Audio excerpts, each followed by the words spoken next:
algumas coisas que são testemunho claro de que mesmo pessoas que no passado, inclusive, andaram participando da vida da nossa igreja, aí que há muito tempo é sabido, abandonaram os caminhos do Senhor, agora, acostados por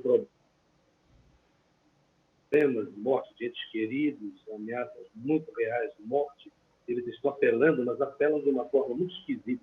Hoje, por exemplo, eu li uma nota que me tocou profundamente, de uma pessoa que lembra perfeitamente o tempo quando andou entre nós. Ela disse: olha, eu peço que orem, rezem e façam qualquer outra coisa que tenha a ver com um contato com Deus. Eu imagino que os irmãos também receberam esta palavra. E eu fiquei pensando em qual será o estado de mente e coração a respeito dessa afirmação. Eu sei que quando uma pessoa ouve o Evangelho e realmente entende, se entrega a Deus, isso é um relacionamento para sempre.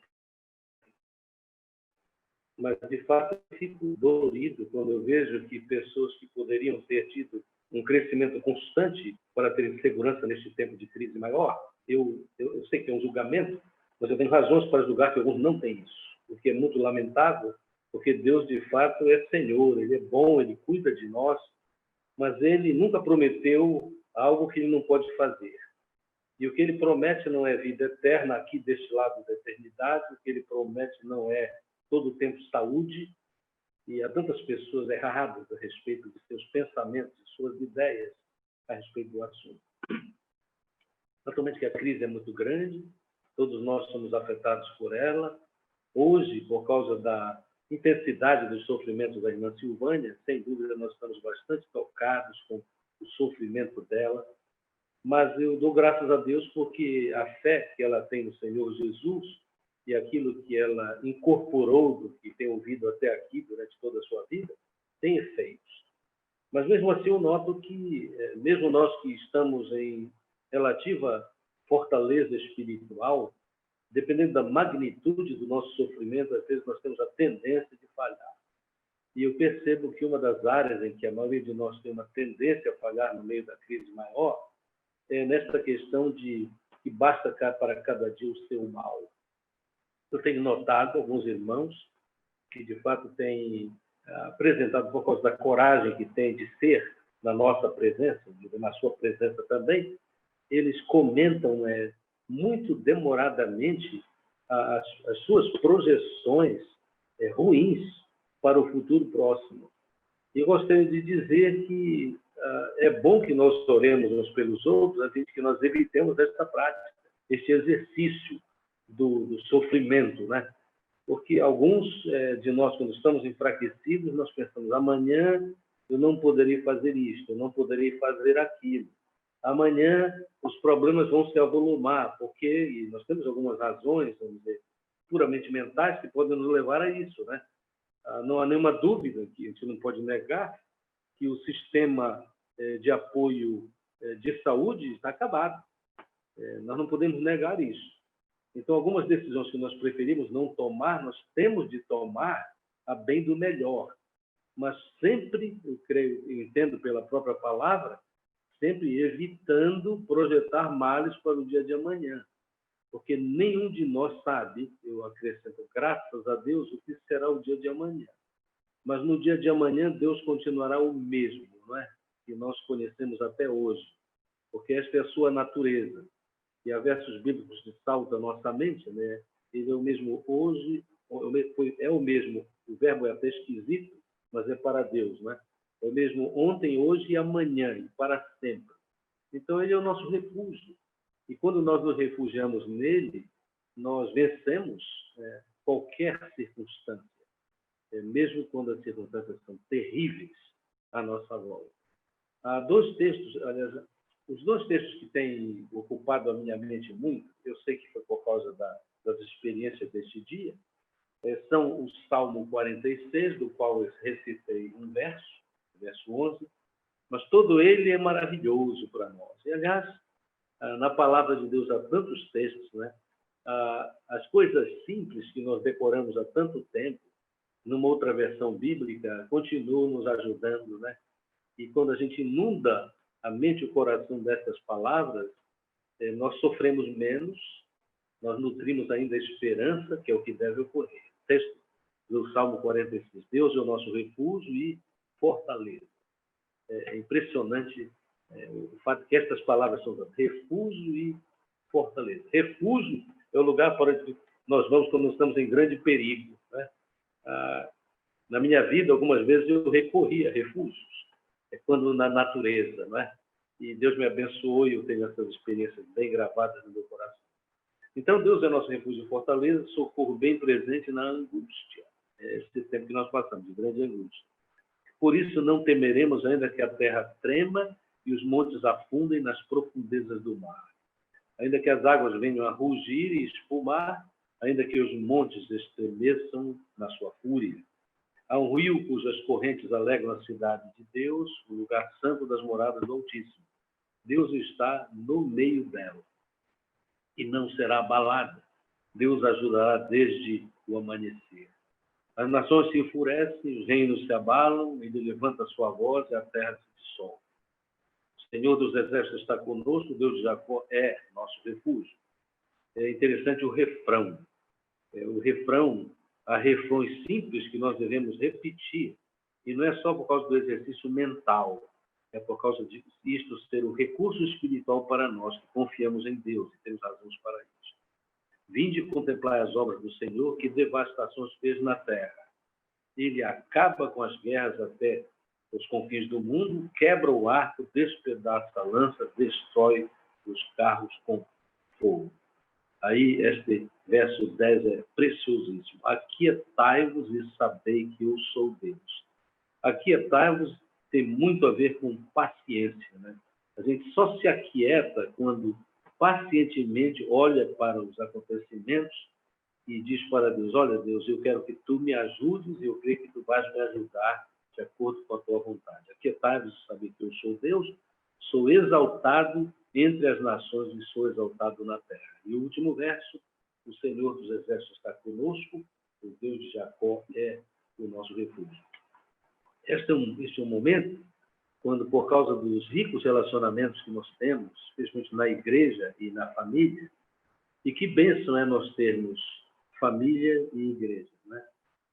Eu sempre lembro que muita gente do nosso relacionamento não tem família e não tem igreja. E nós que temos, agradeçamos a Deus. Nós que temos as nossas famílias, peçamos força para Deus, para que neste tempo de angústia nós não perturbemos os nossos relacionamentos familiares. É sabido que muitas famílias estão se destruindo neste tempo de Covid, porque vivendo mais juntos não têm a condição, não desenvolveram a condição do amor de Deus em suas vidas para viver melhor neste tempo. Naturalmente, eu sou, por razões éticas, eu não devo citar nomes, mas boa parte dos irmãos que está participando deste culto sabe que existem famílias se destruindo e alguns já se destruíram. E sobre as que estão se destruindo, eu gosto de pensar assim, que nós nunca sabemos mesmo e jamais devemos vaticinar o que vai acontecer com algumas famílias que estão em grave crise agora. Porque o poder de Deus é tão grande, eu já vi muitas vezes isso no meu ministério, que já é de longa data. Eu já vi muitas vezes casais que estavam se engalfinhando em lutas terríveis, inclusive com violências não apenas verbais, mas físicas também, e por puro milagre de Deus se restauraram. Eu gosto de lembrar isso, especialmente quando eu vejo algumas novas destruições familiares ocorrendo. Mas, então, eu quero que nós lembremos também que não é só a questão da ansiedade que perturba o relacionamento, se nós devemos depender de Deus, né, que é poderoso e capaz de mudar mentes quando pessoas se colocam na mão dele. Eu sei que os irmãos, por causa da internet, sabem também que a grande dificuldade no sentido político nos Estados Unidos da América do Norte neste momento, né? Como sabem, da intriga, republicanos, etc. E a coisa está muito séria. Lamentavelmente, algumas pessoas começam a comentar demais isso, sem ter total conhecimento de causa.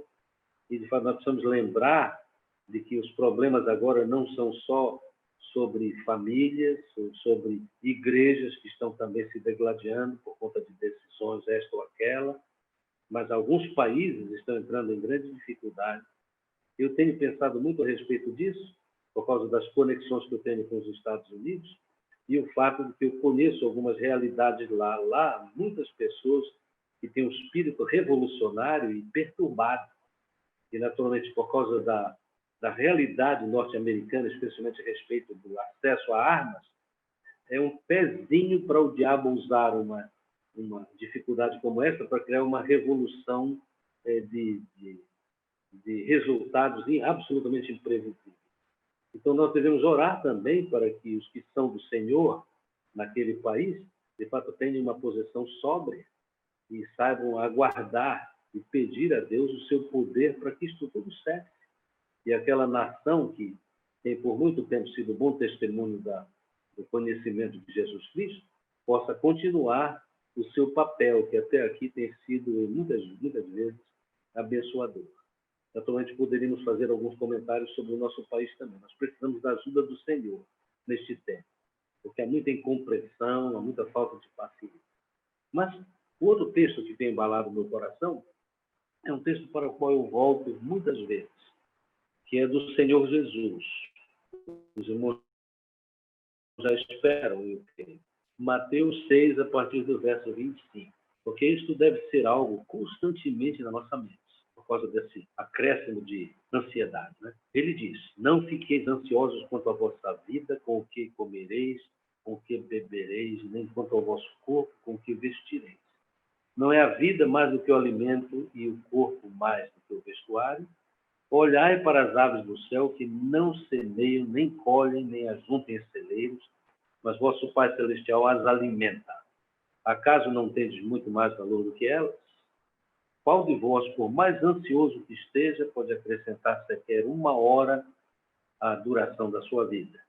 Isto me toca profundamente, porque quando nós estamos muito ameaçados na nossa vida, muitas vezes temos a tendência a desequilíbrio.